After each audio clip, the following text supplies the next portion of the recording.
बिस्मिल्लाहिर्रहमानिर्रहीम अस्सलामु अलैकुम वरहमतुल्लाह। तमाम अज़कार का बेसिकली मकसद अल्लाह रब्बुल इज़्ज़त से मांगना होता है। बाज़ लोग कमेंट करते हैं आपने तरीका तो बताया नहीं। भई अल्लाह रब्बुल इज़्ज़त को याद करना है, इसका कोई ख़ास तरीका ज़रूरी है? आप 3 मरतबा शुरू में दरूद पाक पढ़ लीजिए, फिर ये ज़िक्र मुबारक सुनिए, आखिर में दुआ कीजिए अपने लिए, जो असल इबादत का मग़ज़ है। दुआ के बगैर फ़ायदा नहीं आपको। और उसके बाद फिर आप 3 मरतबा दरूद पाक पढ़ेंगे। तमाम वज़ाइफ़ की इजाज़त के लिए चैनल को सब्सक्राइब कर लीजिए और ज़िक्र को सुनकर दुआ ज़रूर कीजिए। यही इसका तरीका है। और हर अपलोड होने वाला वजीफ़ा आप किसी भी मकसद के लिए कर सकते हैं। और जब तक नेक्स्ट वजीफ़ा अपलोड ना हो, आप हर नमाज के बाद 1 मरतबा इसको सुन लें तो बहुत ज़्यादा फ़ायदा होगा। तो आइए ज़िक्र का आगाज़ करते हैं। अस्सलामु अलैकुम वरहमतुल्लाह। أعوذ بالله من الشيطان الرجيم. بسم الله الرحمن الرحيم. القارعة ما القارعة وما أدراك ما القارعة يوم يكون الناس كالفراش المبثوث وتكون الجبال كالعهن المنفوش فأما من ثقلت موازينه فهو في عيشة راضية وأما من خفت موازينه فأمه هاوية وما أدراك ما هي نار حامية. بسم الله الرحمن الرحيم.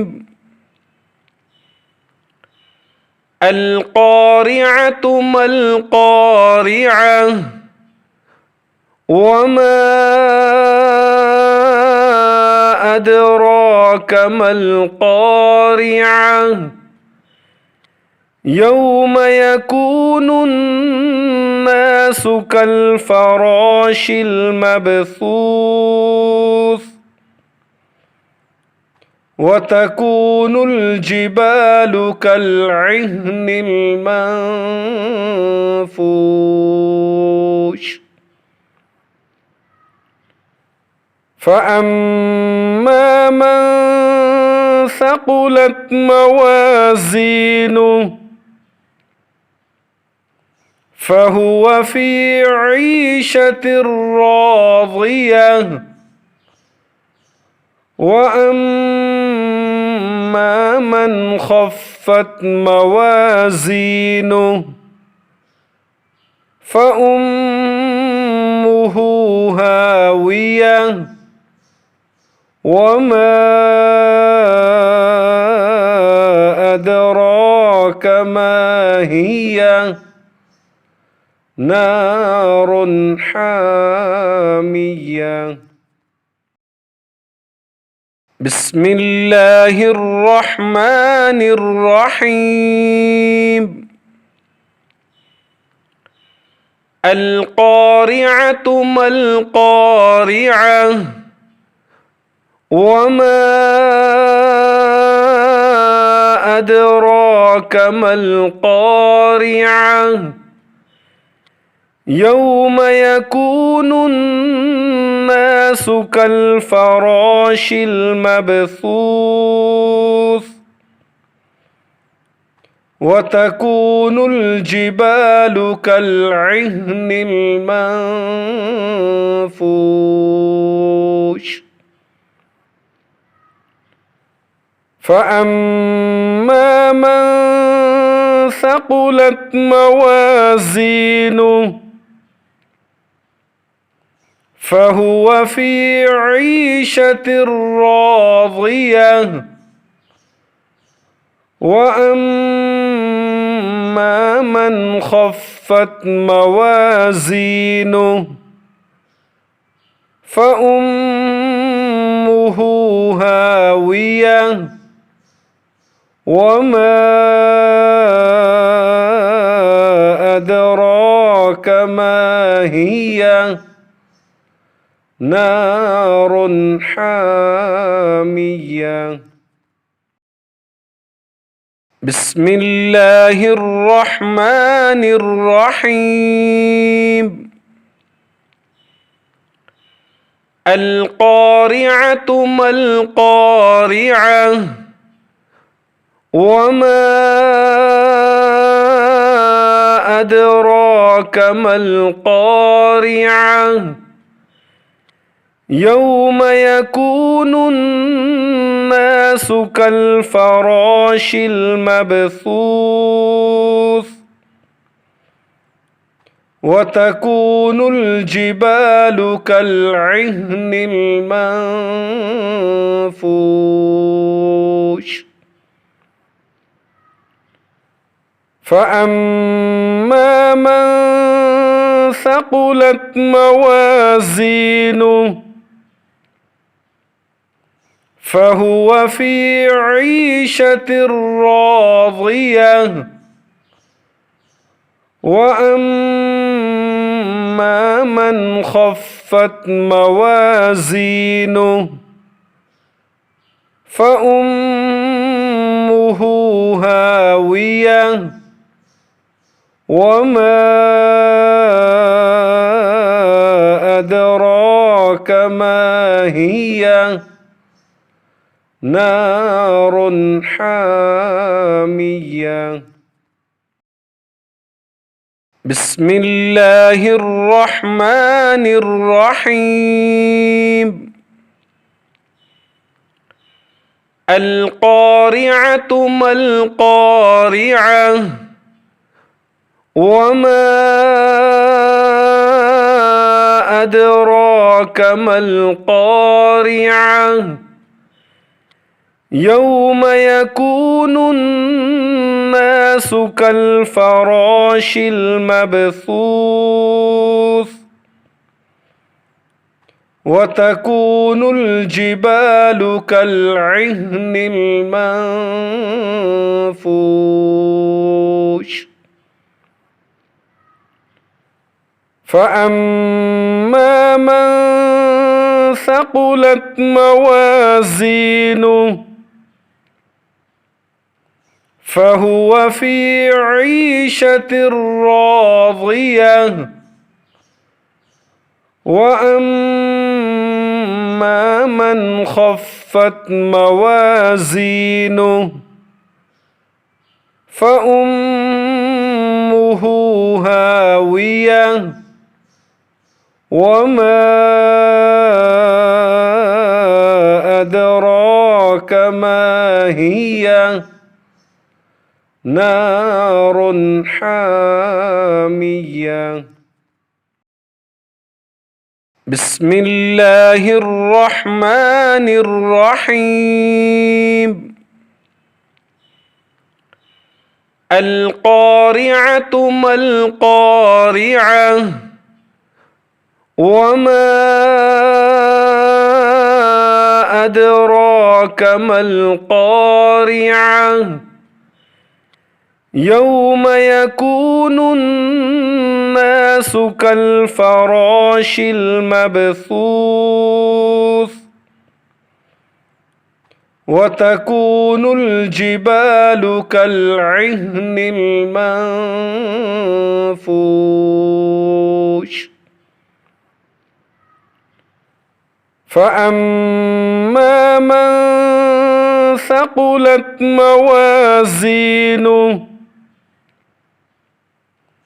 فهو في عيشة راضية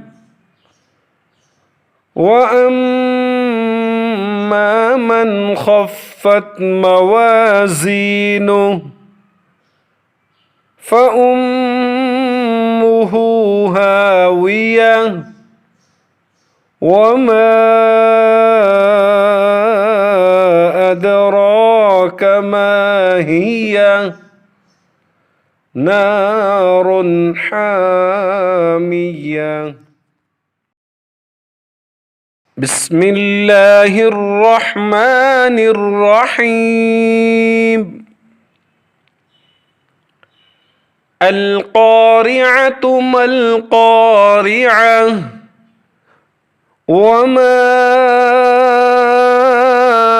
أدراك ما القارعة يوم يكون الناس كالفراش المبثوث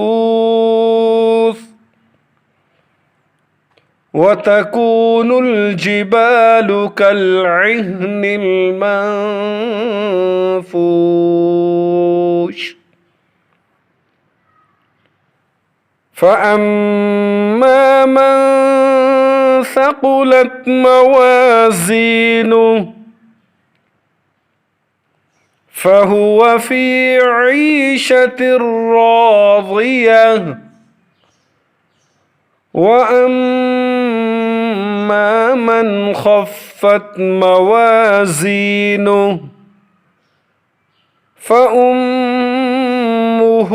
هاوية وما أدراك ما هي نار حامية. بسم الله الرحمن الرحيم. القارعة ما القارعة وما أدراك ما القارعة يوم يكون الناس كالفراش المبثوث وتكون الجبال كالعهن المنفوش فأما من ثقلت موازينه فهو في عيشة راضية وأما من خفت موازينه فأمه هاوية وما أدراك ما هي نار حامية.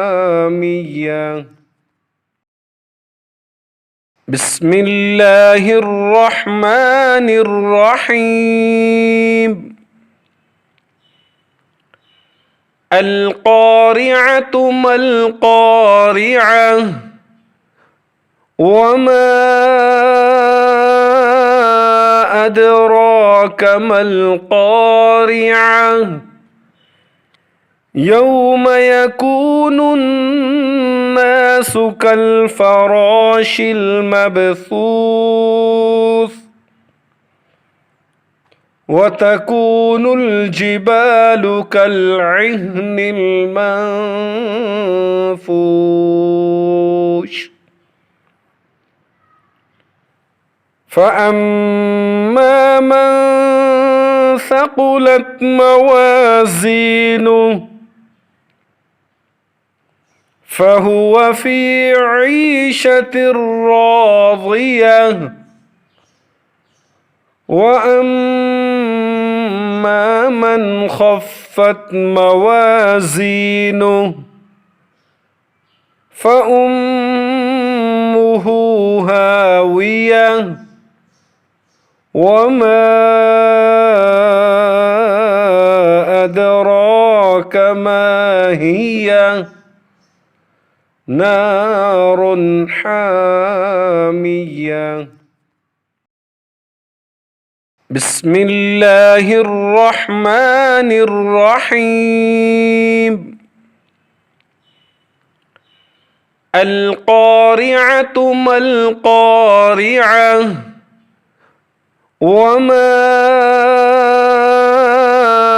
أدراك ما القارعة يوم يكون الناس كالفراش المبثوث وتكون الجبال كالعهن المنفوش فأما من ثقلت موازينه فهو في عيشة راضية وأما من خفت موازينه فأمه هاوية وما أدراك ما هي نار حامية بسم الله الرحمن الرحيم القارعة ما القارعة وما أدراك ما القارعة يوم يكون الناس كالفراش المبثوث وتكون الجبال كالعهن المنفوش فأما من ثقلت موازينه فهو في عيشة راضية وأما من خفت موازينه فأمه هاوية وما أدراك ما هي نار حامية